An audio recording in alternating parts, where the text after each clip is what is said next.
Hey everyone, Maury Curtis Dunbar here back at Painted Studios working on Christmas ornaments today. Now, last week's building of Christmas ornaments was less than successful. And so I'm redoing the ornaments today, redoing some more things. It's going to be, some of this is going to be loud, some of it's going to be messy, but that's okay. It's going to be very, very cool. Now, if you see me looking around, the one thing I haven't found that I have put away is my ribbons for doing the decorating of these later on. So if I have to step away for a second, because I'm like, I just don't remember where I put them. Oh, never mind. I found them. Hang on a sec. Right here. Hey, Maddie. Nice to see you. So we're going to literally redo. I finished up the stuff that I made last week. We're going to redo things like it because it was just not a good filming day. I was constantly off screen. Nobody could see what I was doing. So today we're going to do this better. So I'm going to bring this a little closer. Hey, Lisa, nice to see you. And we're going to go right into this. So the first thing I'm going to do is angle down. And good, we got a good clear view of my workspace. And right in here, you see I have a bunch of these cast items. Now, I told you, I've been casting this stuff forever. It's what I do with leftover epoxy when I was doing cups or something else. So all this stuff that's right here, and I've used a ton of it already, this is the kind of things that I have. I just pour it into the molds when there's leftover epoxy, put them in baggies like this, and set them aside until I figure out what I'm going to do with them. Well, clearly Christmas has come. I have figured out what to do. Now, these are all faces, but they're hard to see. So we're going to pump them up a little bit by doing a method that's called flash gilding, which is applying adhesive to a surface and then applying mica powders to them. So you've seen me do them with other things. We've got a whole bunch of different mica powders that I've collected over the years, and we're just going to do different faces in different colors. So this guy is gold. I have no idea what I did to it. It was months ago. So I want his face to stand out, so I'm going to take a little silver metallic powder. I didn't bring any gold over today, but I put Artsyville foil adhesive on here. I'm going to zoom you in. Hey, Kathy Brown, nice to see you. Let's see if I can get zoomed in here. Why does it? There we go. So I applied Artsyville foil adhesive to the face, and it's been drying for well over an hour now. And because we're using an acrylic resin, so there's no problem with it bonding. And then I just take the metal powder with a little makeup brush. And you can buy makeup brushes cheap everywhere, so don't think you can't get a hold of these things and it's going to cost you a fortune. And then I put the mica powder over the adhesive that I've put on the face, and it defines it better. So instead of looking like this sort of weird shape like that, you can see that he is sort of an elf, a wood gnome. Hi, Rima. Nice to see you. All right, this one, let's see. Well, this guy, I think I want to do him silver as well because we've got all that silver glitter on there. So let's make sure you're in. You see me? I'm trying to be better about looking up to make sure you can see what I'm doing.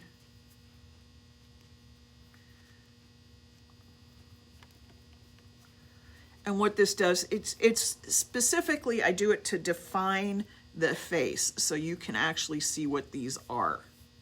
Because without it, they just don't, I mean, seriously, the difference between the two. You can see the face here, and you can't see the face there. So now you understand why that needs to be done. It doesn't always have to be done. I just prefer to do it because it makes my pieces look better in the long run. Okay, so we've got this one, and this is, I don't know what color this is. I don't even know if they make this anymore. This was a russet color that Sepp Leaf made. It's very pink. and I bought it years ago, and fortunately this stuff lasts forever, so.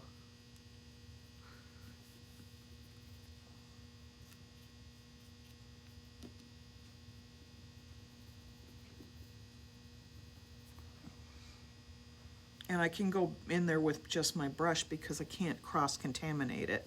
It's dry. If I was worried about getting a little silver in there, I'd have just switched brushes, but honestly, there's not enough to get. So now you can see the face. See, that's a good looking face there. Now you can see what that is. Thank you, Rima. I have been trying to perfect my angles and stop doing such bad views. Okay, this color is Merlot. This one's made by by Perfetto, excuse me. I don't carry these. If you want me to carry them, you have to tell me. I've had no requests for it, so I haven't put it on our shelves. Here we go.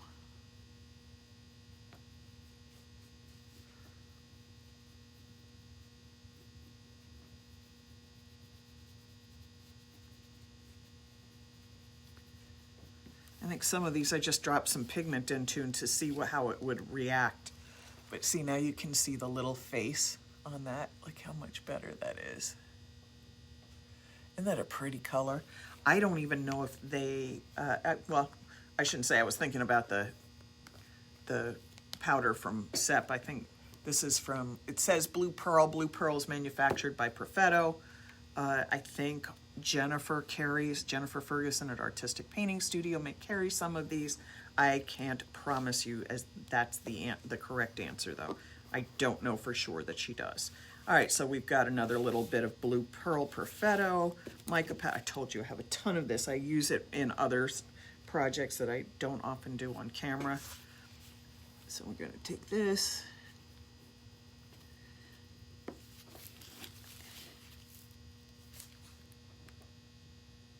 All right. Now again, it's a regular business day here, so I could possibly have people walking through the doors. It's happened a lot lately. I've had to say goodbye to and come back on another time. And again, it's Tuesdays. Tuesdays tend to be kind of quiet in the studio, busy online. So again, we just pumped up the face a little bit. Let's put that one away. I wanted copper on that. Hang on just a sec. I left the copper on the side by mistake.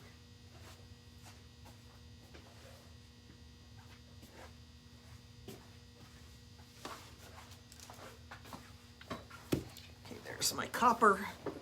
I just wanted to play with colors that would enhance all of the colors I already have here. So I'm playing with a lot of different colors.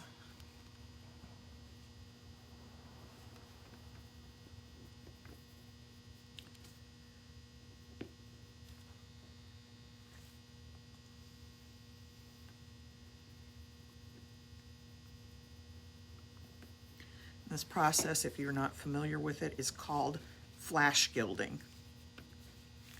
So look how cute that is now that I, zhuzhed it up a little bit. All right, we got the copper. And this is, honestly, the colors you're seeing is only just a hint of what I actually have on my studio shelves to work with. That's the wrong one. This is the one I wanted. Okay, this is Olive Luster. Again, this is a Blue Pearl Perfetto product. Oh, I'm getting a little copper in it from my brush, which is kind of cool. A little gold and a little copper and green mixed together. Let's get me up in the center here so you can see me. It's a little close to me, so.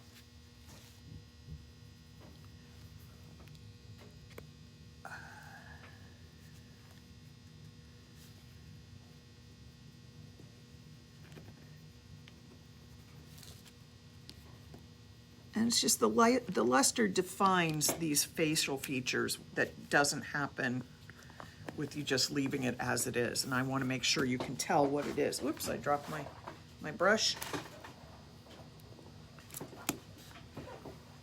And then I have my last one here to do, which is another cameo, and that's ice blue glitter in there, so I'm going to use a little of our butterfly blue mica, and this one is from Faux Design Studio, who I am a sub-distributor for, so if you like this color, I can get it for you, no problem. Probably get you all the other ones too, but you have to ask me to bring them in. If you don't ask me, I don't keep it for sale, because no point in having something nobody wants.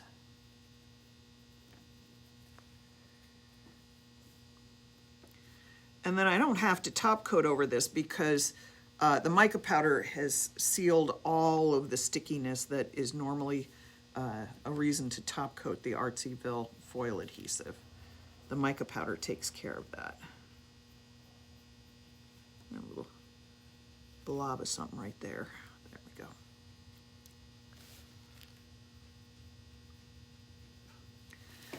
So all of those look very nice now. I'm going to put all of this away.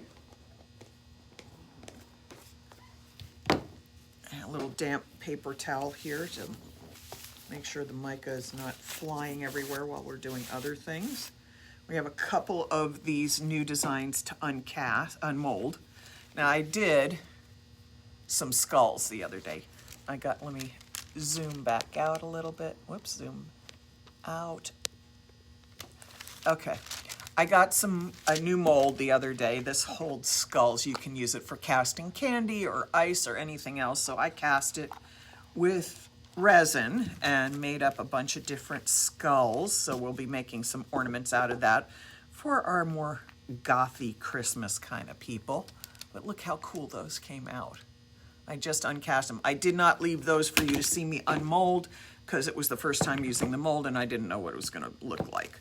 All right, so we're going to uncast a few other, or unmold, demold, uncast, whatever you want to call it, a couple of these shapes. These are snowflake ornaments that I did, and of course they're not going to come out easy because the epoxy I overfilled. And I did put mold release product on here. I just did a bad job of pouring. So I just got to get under here somehow. There we go.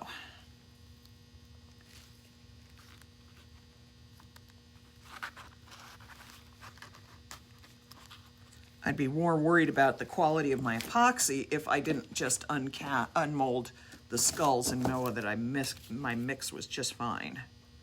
I'd be worried that I'd done something wrong and screwed up my mixture because this don't want to pull out too easily today. But no, I didn't get it wrong. So when you first remove epoxy from the molds like this, it's flexible. It hardens up as the cure time finishes. So 72 hours, these are going to be hard. But before that, they're going to be softer and more flexible. Like these, I cast over the summer. They don't bend. This, same material, it's going to bend until it comes to a full cure. So I'm less than 24 hours into a 72-hour cure on these products.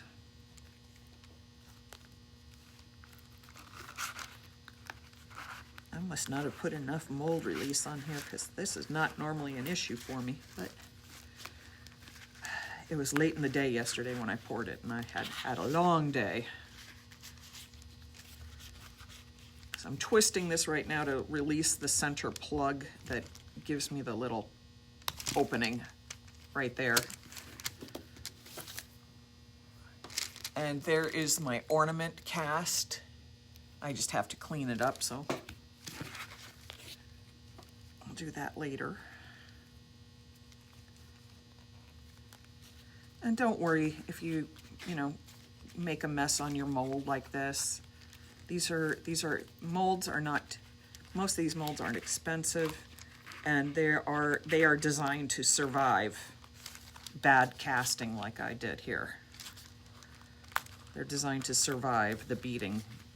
They're made out of silicone. They can handle, if They can handle the torching, no problem, that you do with epoxy. They can handle the beating that I'm giving it right now. Let's trim that out. There, so we've got another one cast. I just have to clean up around it. And then we'll pull the last one out.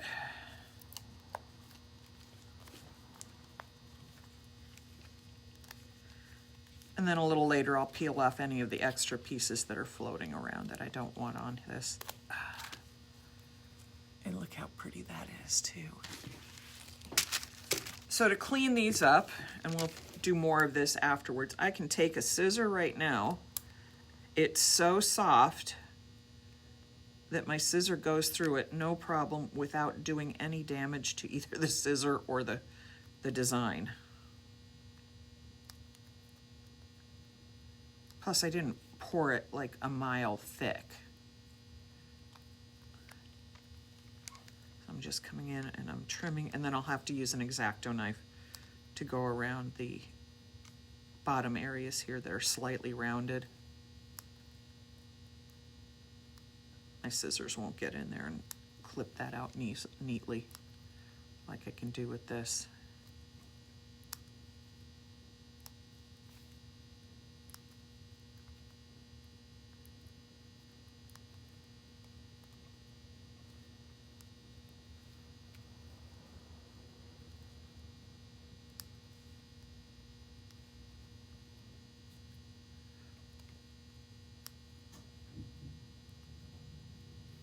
Okay, so now I take my X-Acto knife and I'm going to zoom in a little bit again so you can see what I'm doing. Make sure I'm in the center of the screen so you can see. So I'm coming in here and I'm just cutting at the base. Be patient, don't rush this. First of all, you don't want to slice your fingertips. And if you've heard my stories from last week, you know I've done that. Had stitches. It's not pleasant, so don't do it. Let's see what will peel out here. Okay, let me get that all the way through. There we go.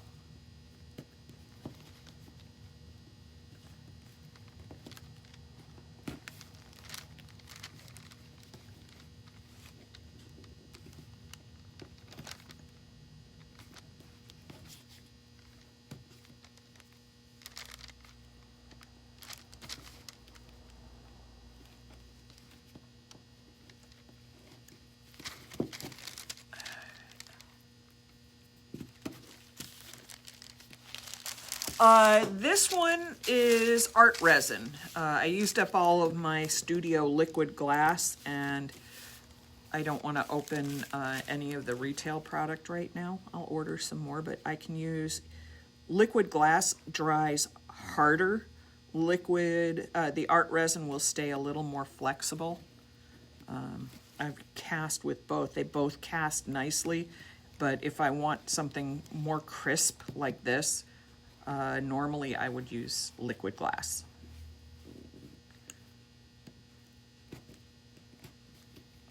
But this will work just fine.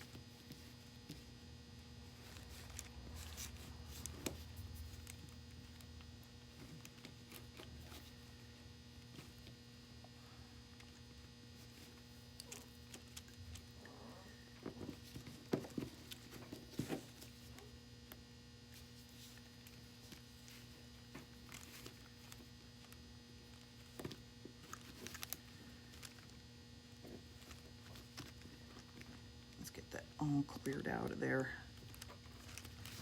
so that I can trim around the little ring at the top. I got some sticky on my fingers. Take the little scissors.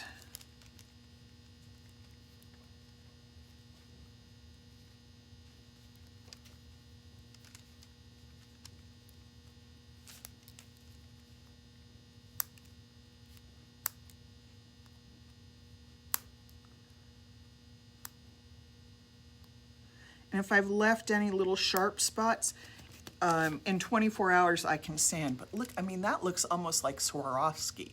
And all I did was pour some glitter into clear resin. And look how pretty that is. Oh, I like that one. The other ornaments, these are all going to take a little more time to clip out, so I'm going to do them later on, I think. Maybe. I might be lying to you. So this is the Mary tree that I cast. You've seen me do it before. I'm going to release it from the molds. Now these are releasing really well. Clearly I did a better job spraying these with the mold release spray. And you can use any universal mold release spray. You can order it off of Amazon, or you can get it at a craft store. It's just universal mold release.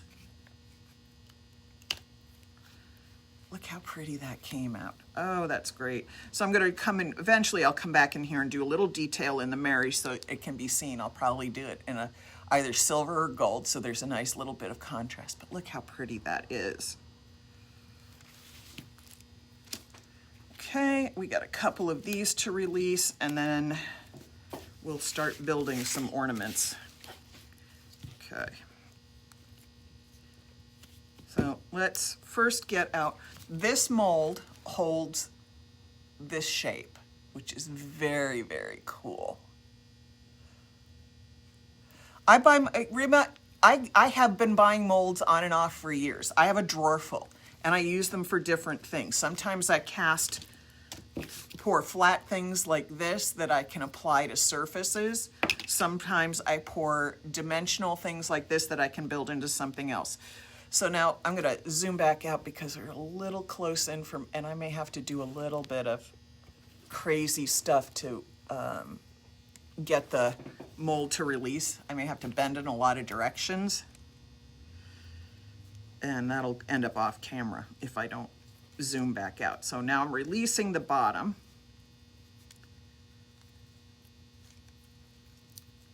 And I just got to kind of squeeze and pull. This takes a little bit of finger strength, but what I'm doing is releasing the inside, but I've got to push it out sort of like a push pop from the bottom too, so that I can get it all the way out. And it takes a little bit of work. This is probably the toughest one I have to get things out of, and it's not hard to get it to release, it's just awkward.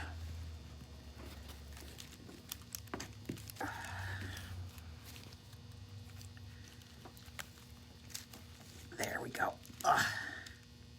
Pop. Look how cool that is. I did it with crystal clear epoxy and then poured a little bit of our silver dust into it. I'm going to trim the base out.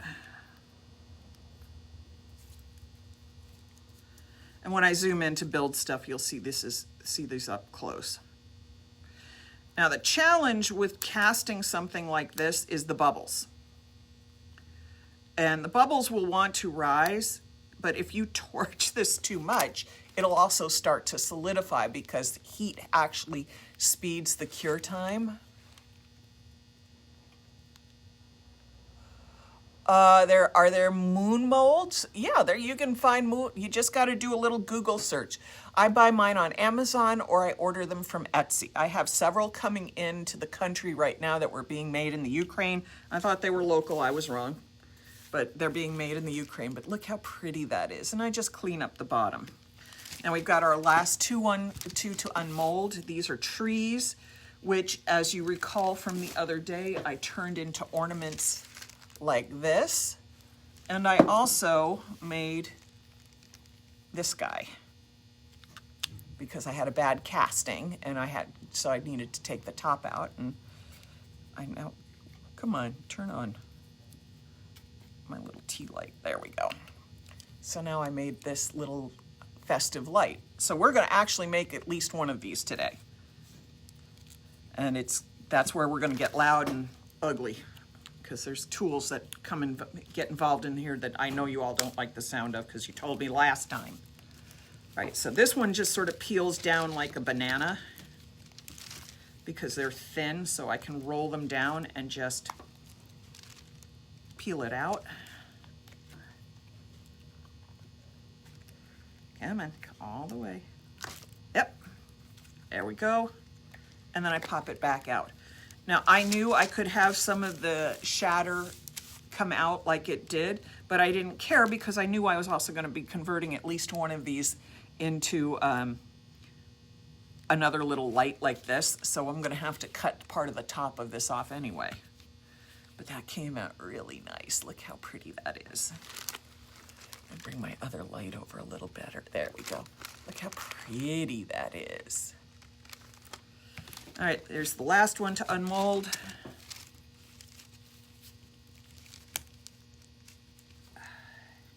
The hardest part of this is just getting the top loosened from everything. After that, it just peels down like a little skin. You just gotta work it out. Now I can cast these so that the tips don't crumble. I purposely did not do that this time. Okay, come on. Okay, this one I got out. The tip was perfect because I was testing my method. But look how cool that is. All right.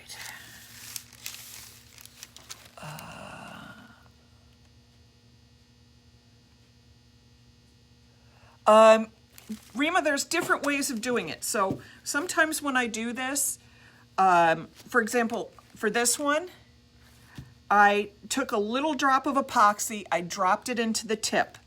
Then I just poured a bunch of different shatters that I had and poured it in there, and then poured a little bit of epoxy over it and kind of banged on it like this because I needed the epoxy, and I squished it around like that because I wanted the epoxy to penetrate the crystals or the glass glitter that I put in here, and waited for the bubbles to rise and torched it a couple times to make sure I had gotten all the air bubbles out. And then I poured some more epoxy on it, sprinkled a little silver tinsel glitter in there, which tends to sink here, so it gave a really kind of cool band here. And then poured it, waited until, kept working it a little bit like this, just squeezing it a little bit to get the bubbles up, and kept torching it to raise the bubbles. That's how I did that. This one, I kind of did the same way. I sprinkled the glitter inside the mold and then poured the epoxy over it. But others, I just mixed the glitter into the epoxy like this. I've mixed glitter into the epoxy. This one, I put pigments in epoxy and it's more solid looking. So it depends on the look. For stuff like this, I really wanted the glitter to settle in the front or on the basically the way it's poured is the mold lays face down. So I wanted the glitter to all settle over the face area so it was defined. I just play with stuff to see what happens. So you can do this all in different ways. This one, I sprinkled tinsel glitter into the mold and then poured the epoxy over it because I knew that tinsel glitter would never get to the bottom of this mold easily. So by pouring the epoxy over it, it forced the glitter up into the tip, but still left some nice detail in the glitters on the sides. So there's different ways of playing with it. You're only limited by your imagination, and clearly I have an imagination that runs amok. All right, so let's first start by turning one of these into a nightlight. All right, we're gonna take our blue one because I liked how that one worked really well. So the first thing, I know it's gonna make you all cry, I'm gonna start clipping this tip off.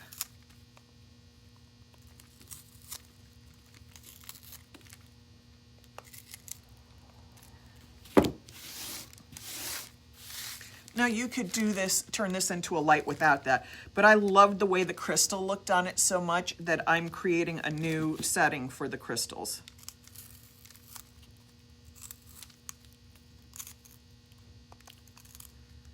Because the first time I poured it, the reason this got done is when I uncast it, I didn't have epoxy that went all the way through these little pearl glass beads that are on here.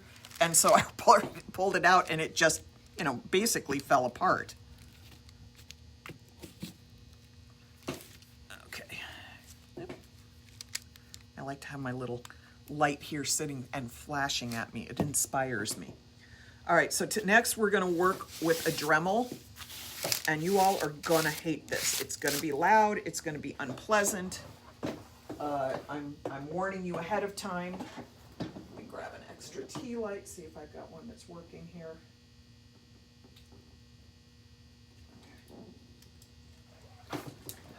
I bought these little tea lights by accident. I thought I was buying regular ones, and these are floating ones for water, but they actually work very well for this. And I got these at a floral supply place, but I'm sure you can get similar ones on Amazon. All right, so the next thing I need to do is pull out the tip that I'm going to need for my Dremel. And I want a sanding tip for this part.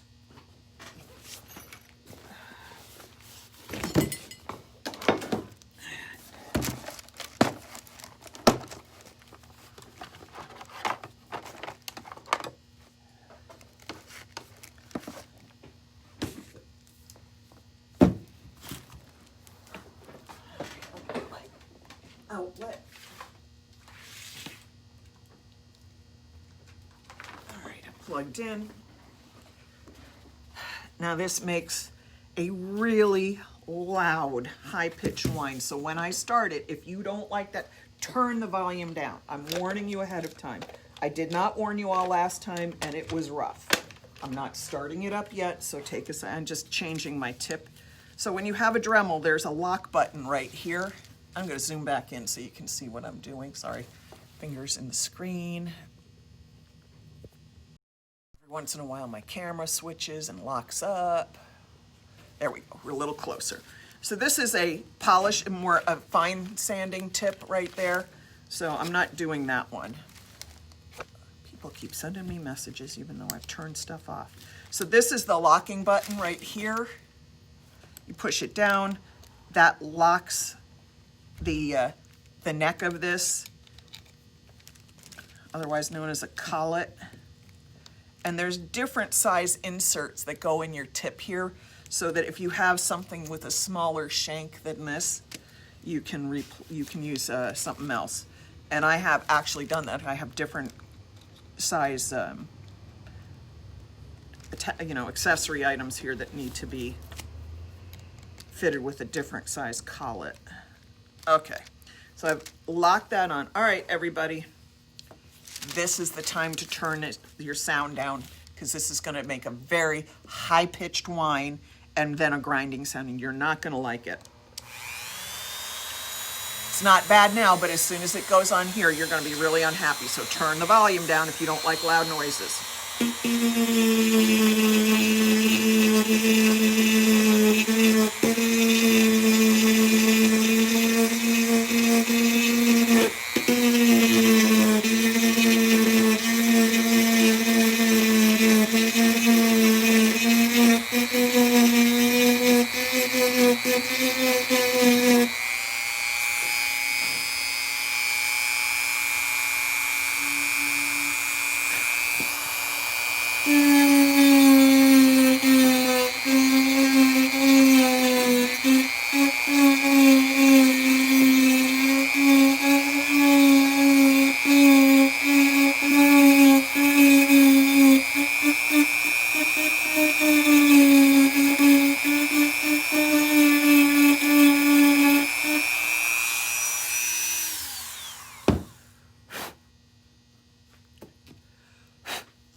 Yep, that'll fit just fine. Now we have to get to the other part of this. Yes, and there's going to be dust everywhere. This is a messy, messy job. Okay, I've got that off. Get this locked down. There we go. Pop my one attachment off, and then I'm going to have to drill into the bottom to build the opening for the light. So this is the one I know was really had everybody making a lot of noise the other day. So this little tip is round and works like a I'm forgetting what the name of the tool is. A router. Thank you. I knew I would get there eventually. So on the bottom, to get this little light to fit in here, I have to create an opening for the bulb. So we're gonna, okay, turn the sound off again if you don't like harsh noises.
Nope, not deep enough yet.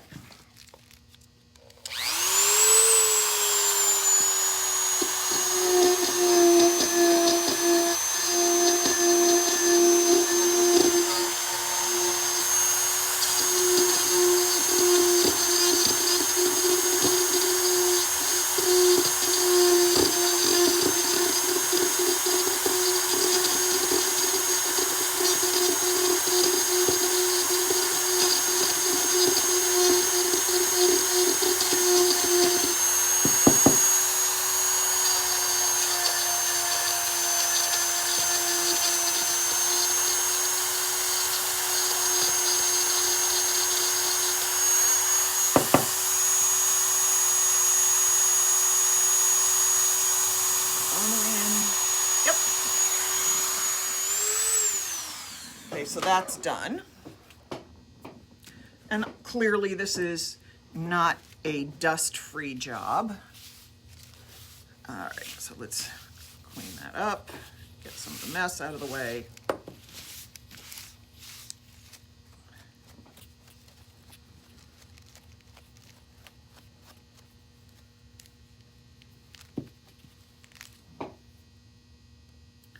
I did not get this level, so I'm going to put the other sanding tip on and grind it down a little bit.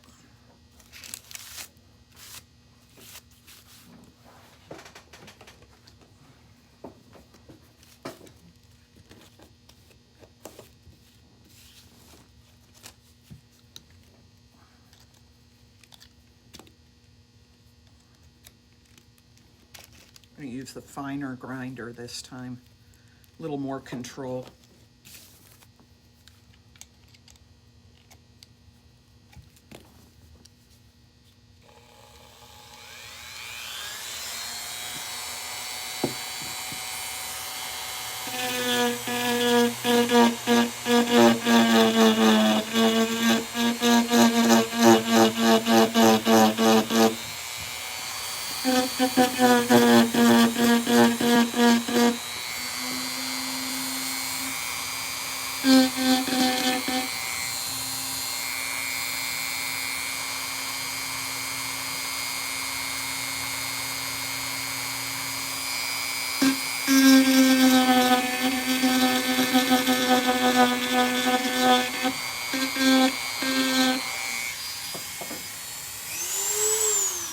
Okay, I think that should have gotten everything handled.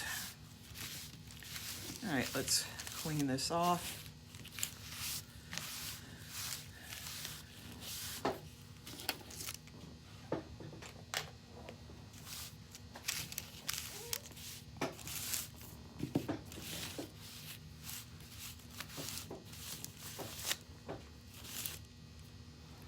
Okay, so that's done. Hang on a sec, I gotta grab the glue.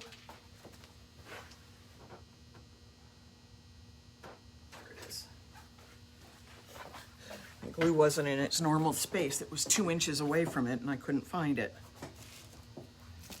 Now, if I wanted to, I could do a little sanding on here, but it's not necessary, but just to demo. And I have a little bubble right there. So, you know, I can just put a little bit of sanding on the bottom just to give myself a little grip texture. And yeah, I do keep nail files in the studio to use to sand small things like this. It's really nice to have it. It's much easier sometimes than a big piece of sandpaper. So let's put this in the center where you can see it. And we're gonna put a little E6000. You could use crazy glue. I don't recommend hot glue. It's not as good a bond. You can use all kinds of glues, but I don't recommend hot glue for this. It's just not a hard enough permanent bond. Okay, let's see. Turn the light on. And look how cute that is. I just love that. It's so cute.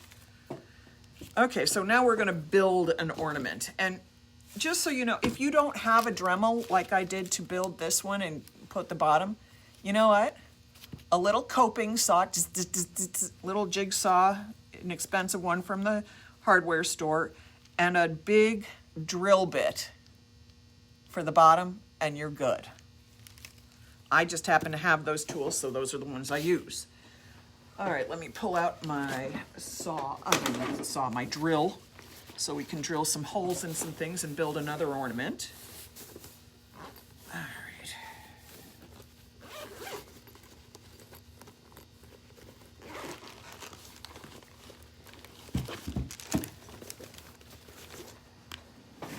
And I do work to keep my power tools tidy and clean, not because I'm a neat freak, as you all know that's not true. It's because it helps keep my tools in better working order if I put them away completely, get all the pieces put away the right way. You know, it saves me a lot of work. All right, so I'm gonna pull out one of my little drill bits. This one is, I don't know what it says. I can't read it. I think it says 3/16. It's damn near impossible to read. I'm getting too old. I'm anchoring it tightly into the neck. All right, so we're gonna have a little fun. We're gonna make a skull ornament. I'm going to take this and drill it from the top to the bottom. Of course, I got to make sure that the safety's off.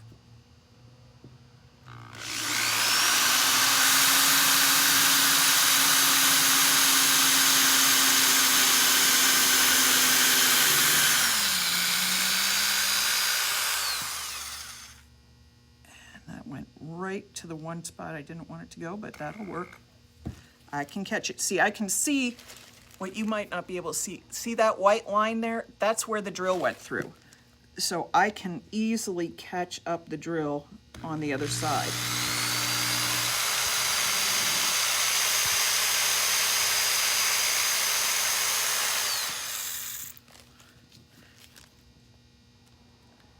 And I go through a couple times.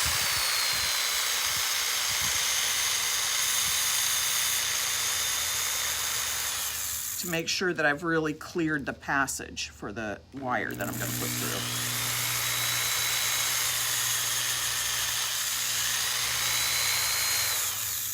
So now I've got to pick something. I'm going to hang something like that. There's that. Now what do I want to stick below it? I kind of like the moon face. And let's see, what else do I want to stick on there? I have leaves, I have owls, I have all kinds of little shapes. So I've got this, I've got this. Do I want that? Or do I want a dove? I kind of like the dove idea, so let's do that. All right, now I've got my sanding block because I know that I will go through both of those pieces. Or not my sanding, my drilling block.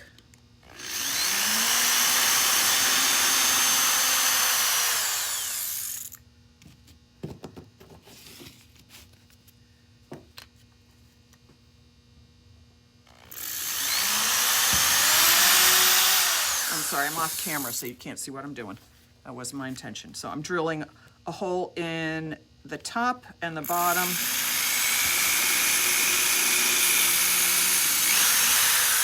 Of the chin and the forehead of this. I drilled a little hole through the wing here. Let me make sure it's completely drilled through.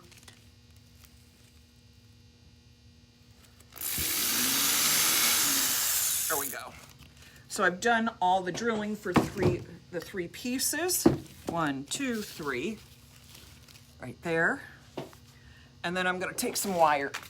I have a little fine wire. Let's see. There's my nippers. So first I'm going to take the fine wire and put it up through the skull. This could take a second to get through because I keep bending things. I think I need to drill a little more because it's a little congested with some of the dust that comes through.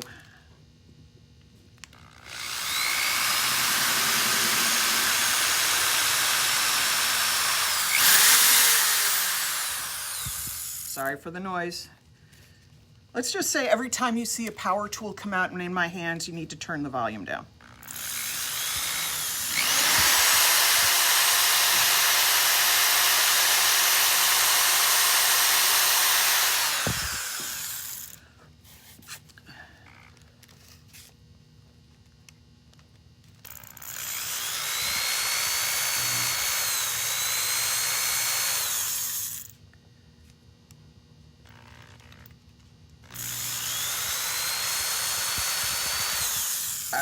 That should have done it. Okay, let's make sure this is clear. Now it won't go through if the wire is bent. It just won't because that passage is too narrow to allow for it. There we go. It just needed to be cleared out of some of the other stuff. Okay, so now I'm going to take the wire. I'm going to cut it a little extra long because I'm going to take my face that's that way. And let's see, I need to put it through the back. Like that. And then put this other end back up through the opening I just drilled. So now it's anchored up at the top. So you can see I put the wire through, it anchored it up the top. Let's see, get that down there. So then for this, I open this wide because that will keep it from sliding out while I do the next step of putting on ribbon, and then we'll do the bottom anchoring because that's a lot easier.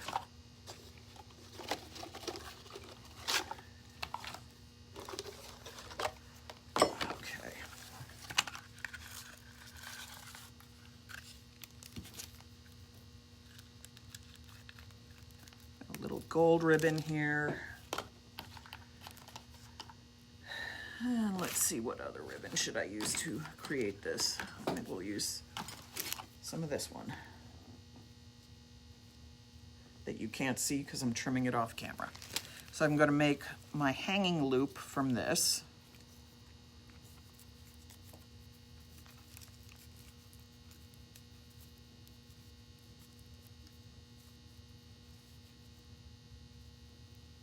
I just tied a little knot in it, so now I have a hanging loop.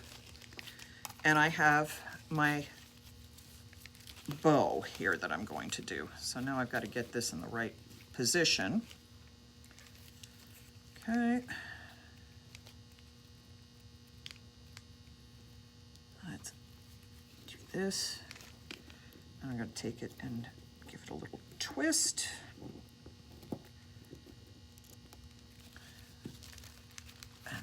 Take my loop, put it through that, and put it through a piece of the wire, because I want to make sure this is really and truly well anchored. Okay, now I've got that twisted.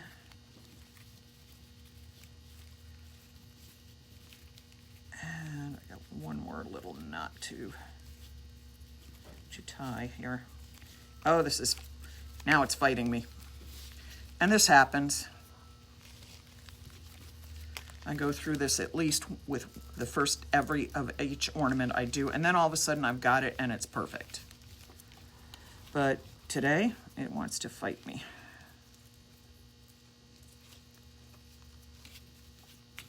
All right, come on, there you go.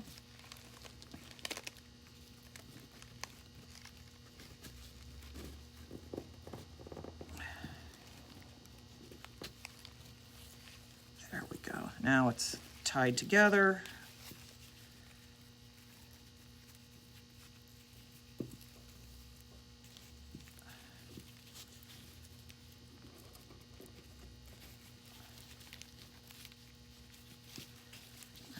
Part of my problem is that the head keeps rolling, the skull keeps rolling, and it's making it really annoying for me to try to do what I need to do.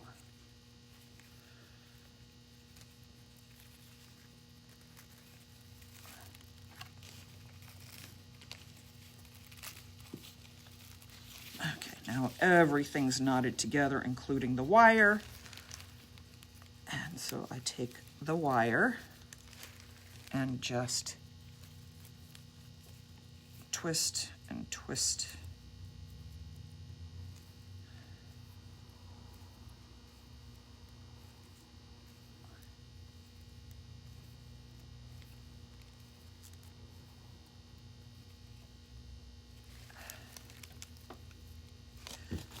And then I trim off the extra bits.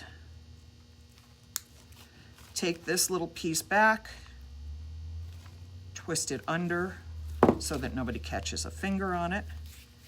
And then I finish tying the bow. Now I got to get this all moved around to the front so I can get at it. Oh, it's all twisting around on me right now.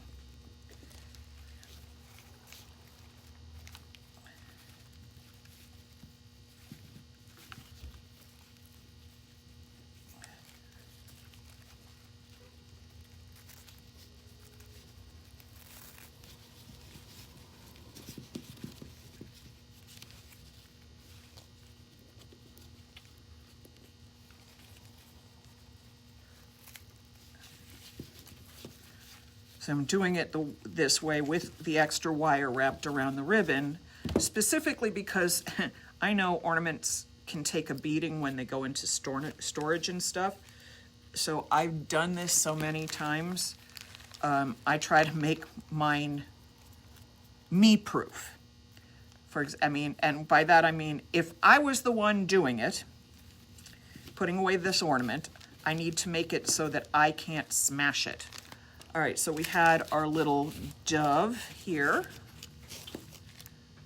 And where did my wire go? I've pushed so many things around here, I'm losing things as I do it. Oh, come on, you'll find it, Maury. I know it's right near here somewhere.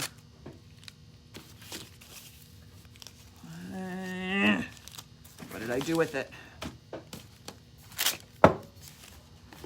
Oh Lord, I have moved so many things, and I bet it's right here. If you all, here it is, right under the ribbon. I'm sure you were all saying, it's under the ribbon, it's under the ribbon. I wish you guys, I could hear you yelling at me. Okay, so there's one more little piece of ribbon right there. I mean, a wire right here. So to get it hanging right, you basically need to turn this. If it's going to hang like this, you basically, to wire it together, need to turn it upside down so that the two holes connect at some point.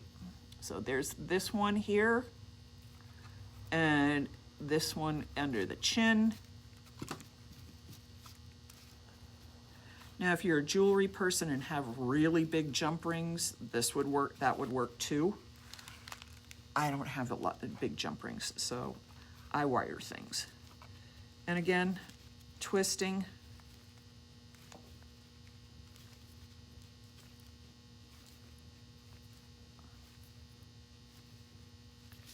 And then clip and bend. bend things back into each other so that they all hang right. And there we go. I might need a little, there we are. So here is my little happy skull. And of course the skull keeps wanting to roll because it's round on the back. But look how cute that came out. I mean, so easy, so fun. Takes a little time. It's not hard. It's just super fun. So here's our little tree that we built. And just as you saw me drilling through the skull, I do the same thing if I wanted to build a tree ornament like one of these.